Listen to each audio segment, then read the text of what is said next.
We're going to read chapter 13 in Genesis today. Verse 1. And Abram went up out of Egypt, he and his wife and all that he had, and Lot with him into the south. And Abram was very rich in cattle, in silver, and in gold. And he went on his journeys from the south even to Beth-el, unto the place where his tent had been at the very beginning, between Beth-el and Hai, unto the place of the altar which he had made there at the very first. And there Abram called on the name of the Lord.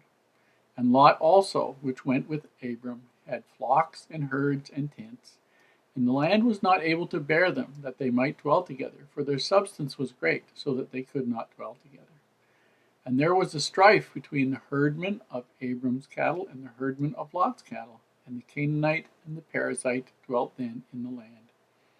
And Abram said unto Lot, Let there be no strife, I pray thee, between me and thee, and between my herdmen and thy herdmen, for we be brethren. Is not the whole land before thee? Separate thyself, I pray thee, from me. If thou wilt take the left hand, then I will go to the right. If thou depart to the right hand, I will go to the left. And Lot lifted up his eyes, and beheld all the plain of Jordan, that it was well watered everywhere, before the Lord destroyed Sodom and Gomorrah, even as the garden of the Lord, like the land of Egypt, as thou comest unto Zoar.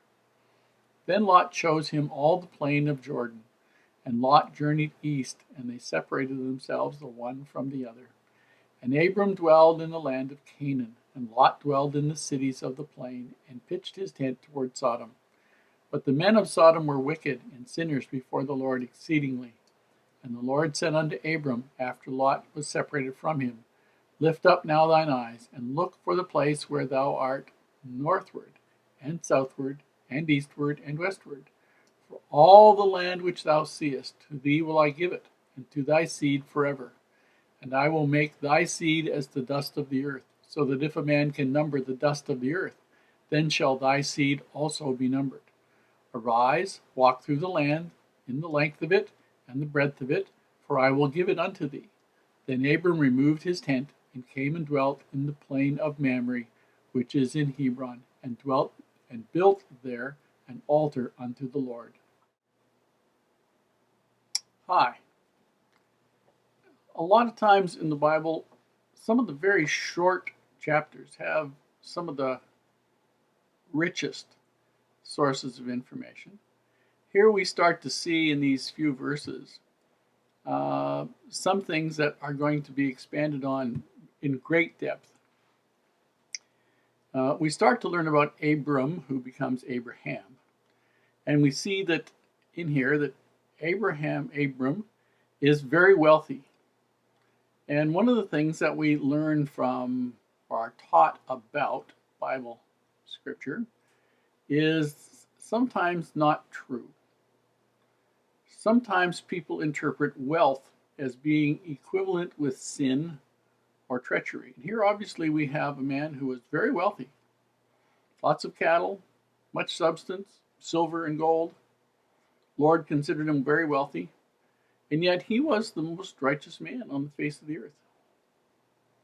So it isn't the possession of the money or the possession of riches that is necessarily evil or bad.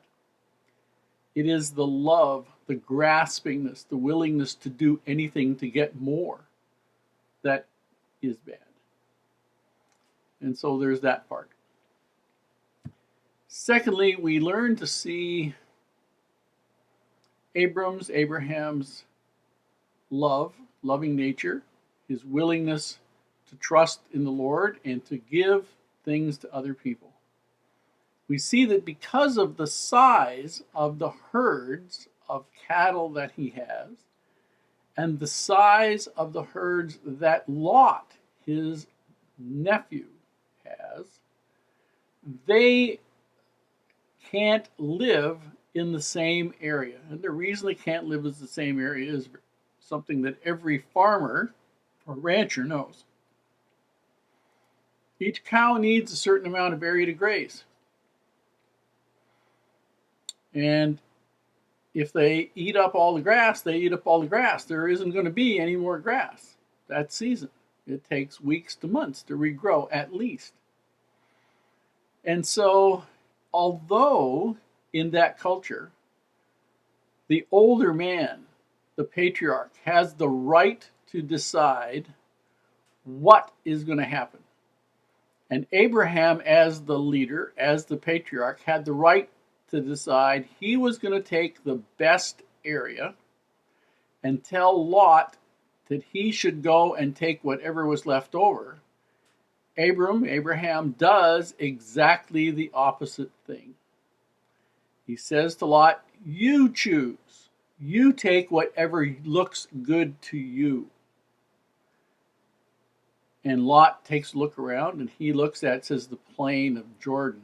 It actually means the valley of the Jordan River, which runs from north up by the Sea of Galilee, south to the Dead Sea.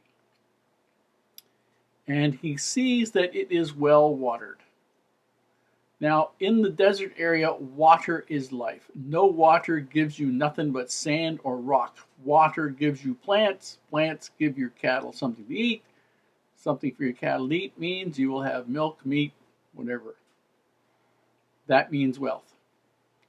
And so Lot decides he's going to take the place that is the best. And Abraham says, wonderful, you take it. You go that way.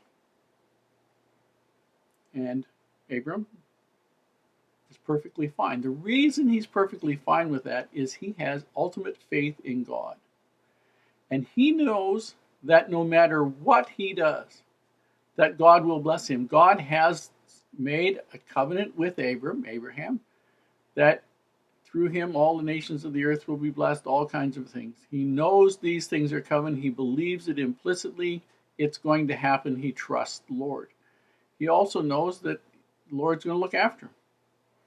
And having something for the cows to eat is a fairly simple thing for God to do. If God's going to bless every family on the face of the earth through you, feeding your cows is a pretty simple thing to do. And so that happens. Then we learn about what Lot does. We learn that Lot goes, now obviously Lot is a wealthy man, and when it says pitch his tent, that means establishes his camp. That would be not only Lot's tent. Don't think of him as camping here.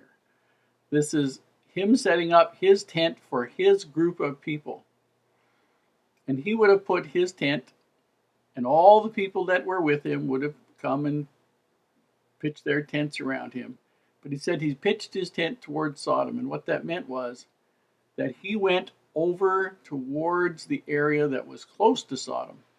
And he camped there so that he could have access to the city of Sodom and Gomorrah close by.